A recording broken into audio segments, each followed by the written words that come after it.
Dostlar, Polşada Azərbaycanlı stomatoloq və estetik doktor Samira xanım. Yaxından tanış olaq.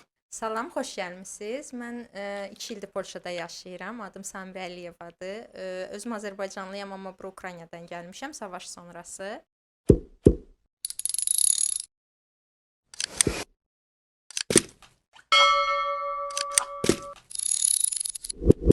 Baza təhsilim stomatologiyadır, cərrah stomatoloqam. Həm də paralel olaraq estetikada da doktor kimi çalışıram.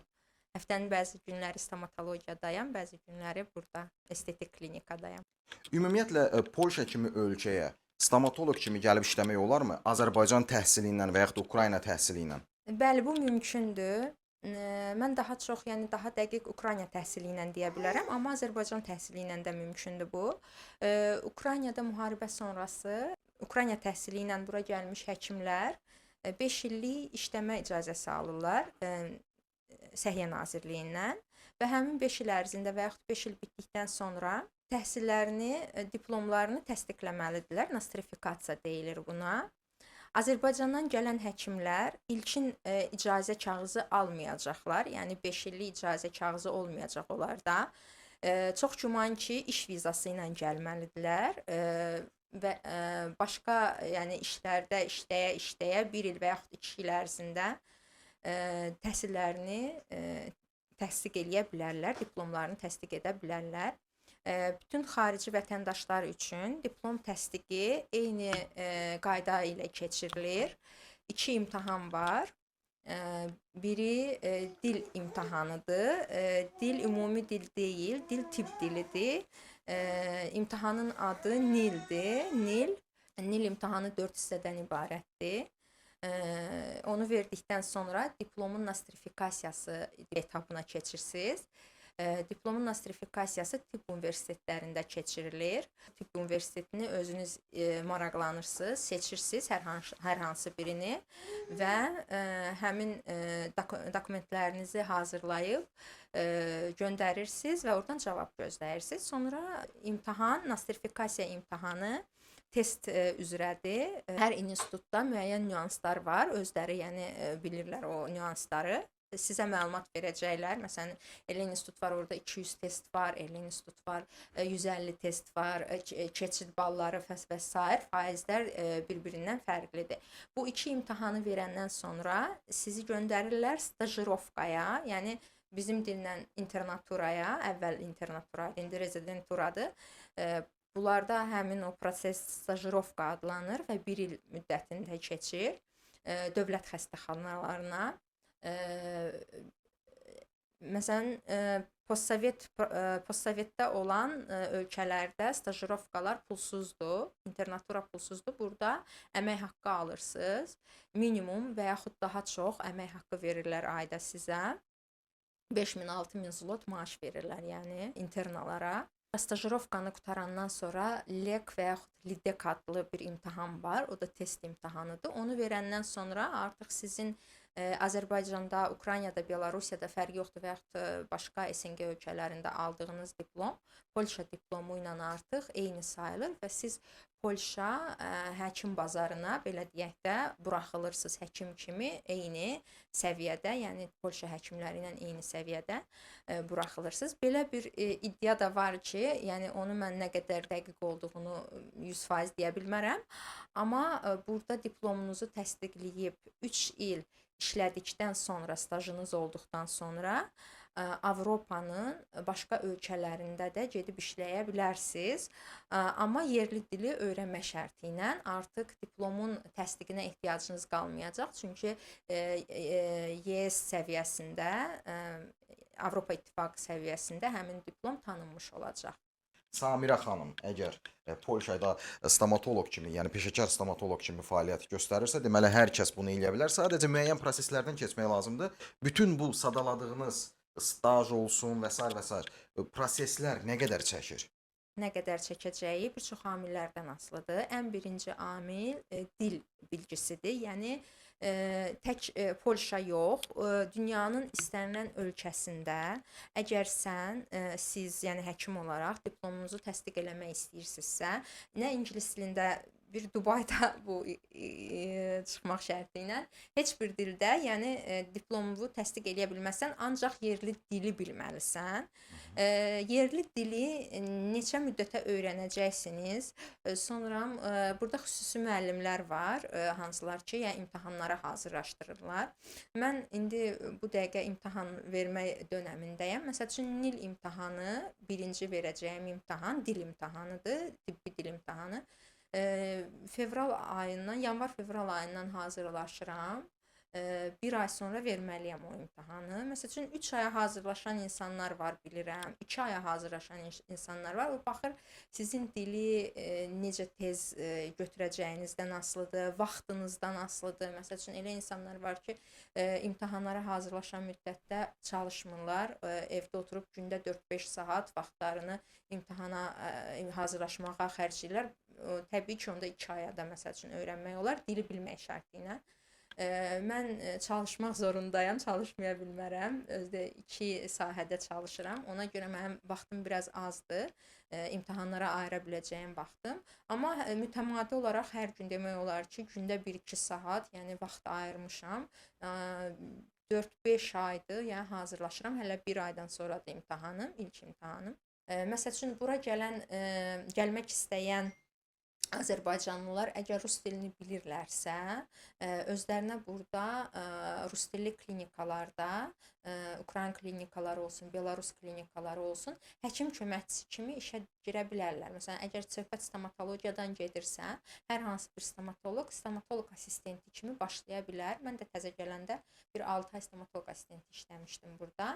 Amma mənim məqsədim dil öyrənmək idi. Mən polyak klinikasına düzəlmişdim, Ukrayna klinikasında deyildim ki, polyak o mühitdə olum, bilirdim ki, dil öyrənməliyəm, stomatoloji dili öyrənməliyəm, imtahan verməliyəm. Ona görə mən polyak klinikasına düzəlmişdim.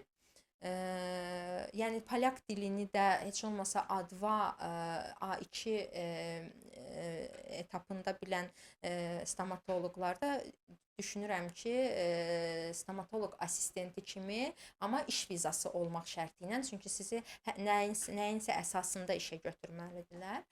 Stomatoloq assistenti kimi işə götürə bilərlər. Bir saatı 30 zlotdur, onu da deyim indi bu dəqiqə. Stomatoloji assistentin 27, 28, 30 belə baxır klinikasından klinikaya fərqlənir. Bəli.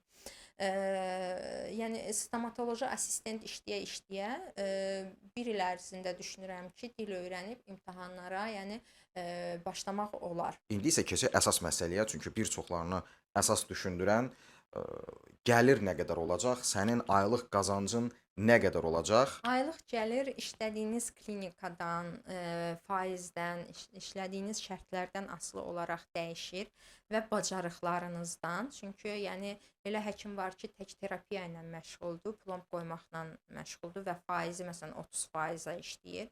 Elə həkim var, xirurqdur, implantologiya ilə məşğuldur və 50% işləyir. Yəni razılaşarsınız ki, burada yəni interval çox olacaq.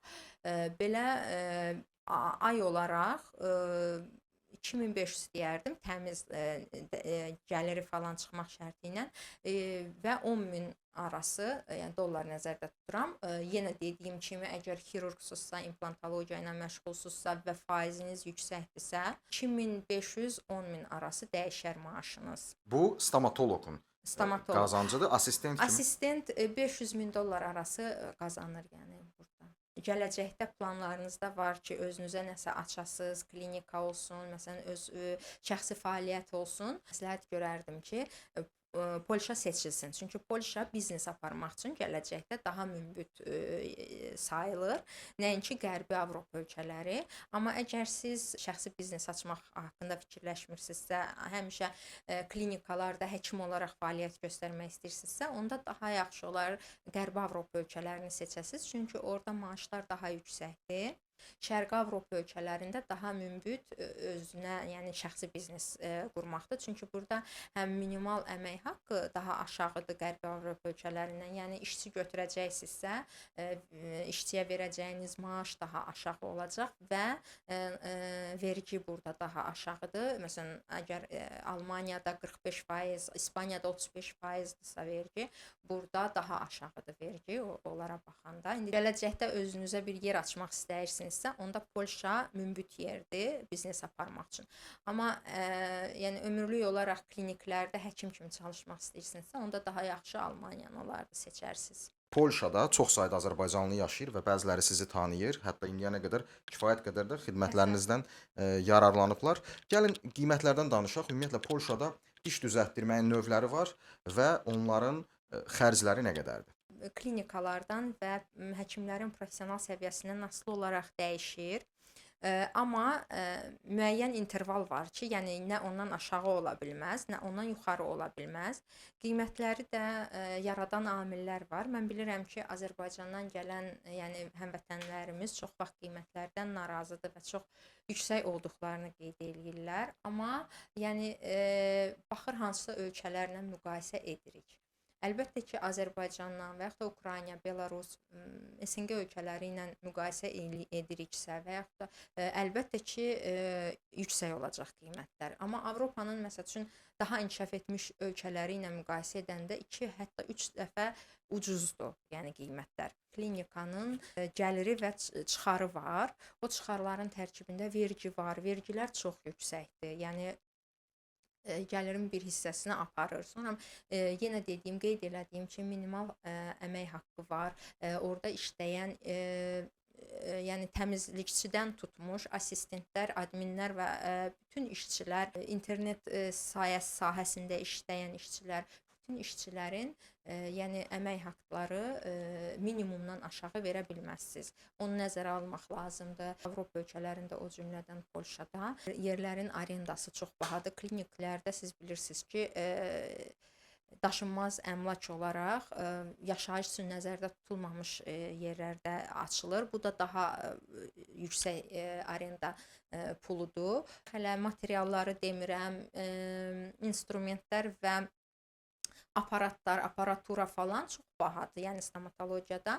Yəni bizim insanlar fikirləşməsinlər ki, o verdikləri pul hamısı həkimin cibinə gedir və yaxud da ki, klinika o qədər çox qazanır. Yox, xərclər hədsiz çoxdur. Yəni heç hələ saydığım xərclərdən əlavə xərclər də var, saymadığım və bilmədiyim, çünki mən klinika işlətmirəm. İşçilər də yəni istədikləri kimi qiyməti qoya bilməzlər. İnterval var, yəni minimum budur, maksimum budur. Yəni ondan aşağı da düşə bilməzsən, yuxarıda qalxa bilməzsən. Minimum, maksimum nə qədərdir? Plombo, yəni dolğu olaraq soruşursunuz. Bildiyim qədərilə minimum şəhər üzrə 300 zlotdur. 300 zlotdan, yəni 250-yə də tapa bilərsən, amma o dolğunun həcmindən, çürüyün dərinliyindən falan asılı olaraq dəyişir təbii ki. Maksimumdakı 500, hətta 800 zlota qoyulan dolğular var, yəni bilirəm. Baxır hansı klinikaya düşürsünüz də, yəni çox interval böyükdür. Digər xidmətlərlə bağlı Samirə xanım özünə şəxsən yazıb dəqiqləşdirmək olar. Çünki xidmətlər müxtəlifdir, çoxdur, dəyişir. Təbii ki, insana görə də dəyişir. Yəni stomatologiyanın sahələri də çoxdur. Buna həm müalicə sahəsi, həm cərrahiyyə, həm ortopedik protezlərin qoyulması, həm ortodontiya, breketlər, parodontologiya, damaq xəstəlikləri, uşaq stomatologiyası, yəni sahələri çoxdur. Hər sahənin də təbii ki, çoxsaylı xidmətləri var, elədiyi işlər var. Konsultasiya eləyirəm hamını. Telefonla məsələn zəng eləyib soruşanlara. Pulsuz. Bəli, deyirəm, yəni soruşurlar, vaxtımı da ayırıram.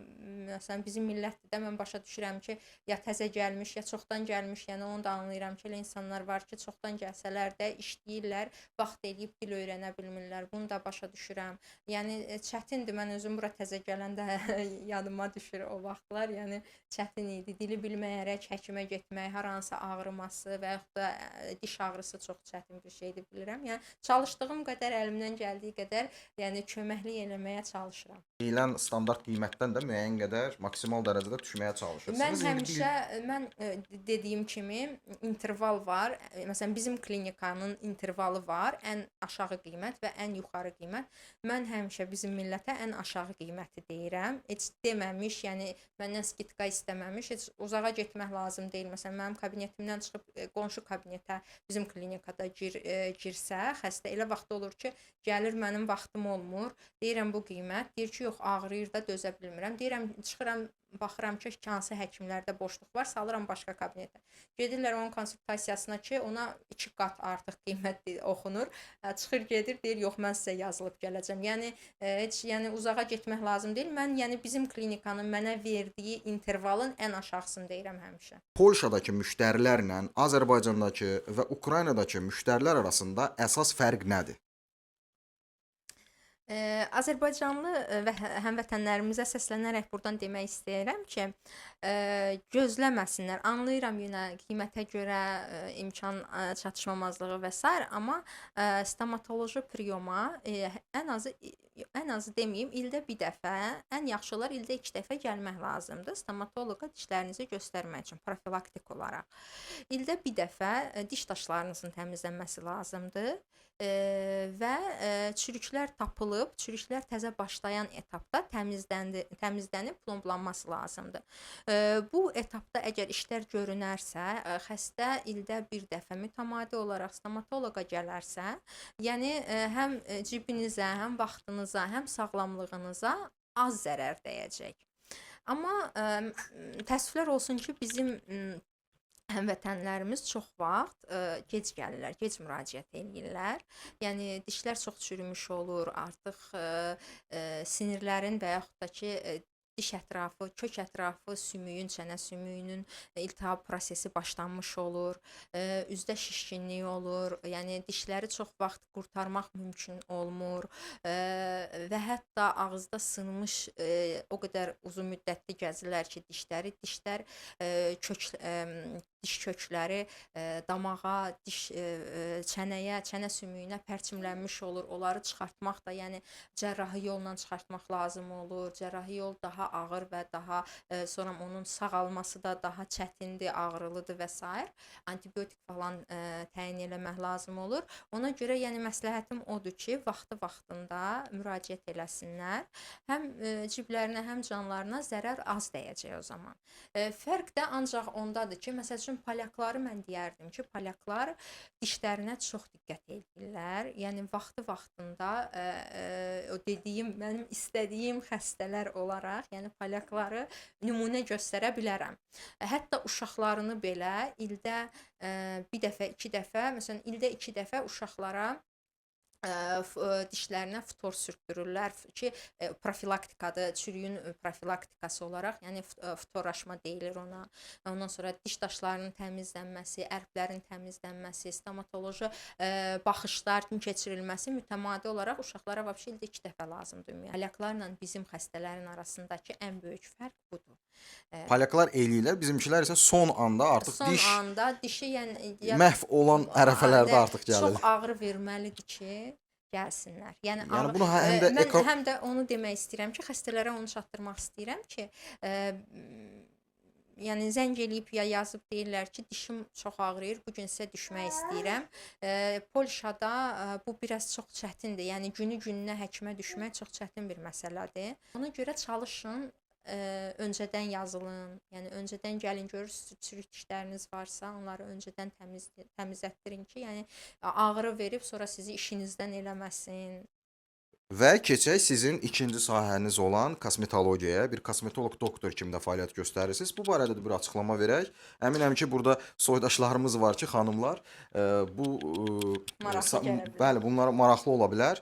Zəhmət olmasa bu barədə və xidmətlərinizdən danışardınız. Əslində, yəni siz mənə sual verdiniz kamera arxasında. Yəni çox fərqli sahələrdir. Yox, heç yəni bir stomatoloq olaraq biz əslində üst çənə sahəsində, üst çənə anatomiyası və s. çox yaxşı bilməliyik.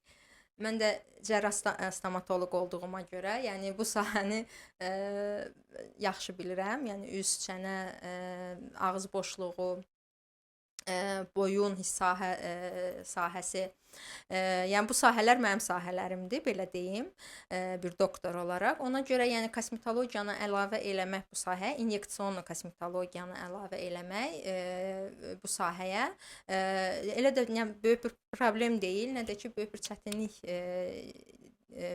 çətin deyil. Çünki bildiyiniz kimi bu sahə kurslarla öyrənilən sahədir. Müəyyən kurslar var, gedirsiniz və hər dəfə botoks olsun, konturlu plastika olsun və yaxud da kollagena stimulyasiya olsun. Bunlar hamısı yəni kurslarda öyrənilən bir şeylərdir. Necə biz məsələn institut qutarandan sonra stomatologiya üzrə kurslara gedirik və hər hansı bir əlavələrimizi eləyirik. Mikroskop altında işləmək olsun, ondan sonra implantologiya olsun, protetikada, yəni protez qoymaqda falan çoxlu kurslar falan qurtarmaq lazımdır. Kosmetologiyada həmin sahələr kimi, yəni üst çənəyə aid olan bir sahədir tibbdə. Kursları Ümumiyyətlə kurslar burada keçirib deyilmi? Yoxsa burada, Ukraynada, Azərbaycanda da keçmişəm. Yəni 3 ölkədə. gəlirsiniz burada Polşada kurs keçirsiniz kosmetologiya və asanlıqla işə qəbul olub işləyə bilərsiniz. Həkimsinizsə, yenə də diplomunuzun təsdiqi olmalıdır, iş icazəniz olmalıdır. Kosmetologiyadan kurslarınız fərqi yoxdur, burada olsun ya Ukraynada olsun. Əgər yəni həkimsinizsə və diplomunuzun təsdiqi varsa, düzdür, indi kosmetologiya sahəsi, yəni tək Azərbaycanda yox, bütün dünyada belədir ki, yəni həkim olmayaraq da işləyənlər çoxdur. Medsestralar çox işləyir bu sahədə və hətta tibbi təhsili olmayan insanlar belə kursa gedərək işləyirlər. Amma yəni mən daha çox günah bunda həkimlərdə görürəm ki, yəni o diplomu olmayan insanları öyrədən həkimlərdir də hər halda kurslarda, çünki kursları verən həkimlərdir. Ona görə yəni insanları bu sahə üzrə öyrədərkən mütləq olaraq onların tibb təhsilini yoxlamaq lazımdır. Son müraciətim də xanımlarımızadır, yəni bu sahə ilə maraqlanan xanımlarımıza. Yəni inyeksiyon kosmetologiyaya marağı olan və yaxud da nə isə elətdirmək istəyən, o cümlədən bizim bu klinikamızda, Ukrayna klinikasıdır, adı Peddepul'dur. Bu klinikamızda lazer aparatları da var, estetika da var. Yəni ehtiyacı olan xanımlarımız müraciət eləyə bilərlər. Əlimizdən gələn xidmətləri bacardığımız qədər ən yüksək səviyyədə göstərməyə hazırıq. Dostlar, bu günləri Polşada fəaliyyət göstərən Azərbaycanlı stomatoloqdan danışdıq, müsahibə aldıq və biz də ailəlicə Samirə xanımın xidmətlərindən yararlanırıq. Siz də əgər Polşadasınızsa, lap Avropanın digər ölkələrindəsinizsə, unutmayın ki, Polşada peşəkar bir stomatoloqumuz var və onun xidmətlərindən yararlana bilərik. Xoş oldu sizin gəlməyiniz, çox xoşdur. Bundan sonra əminəm ki, işləriniz daha da yaxşı gedəcək və soydaşlarımız daha bir uğurlu soydaşımızı tanımış oldu.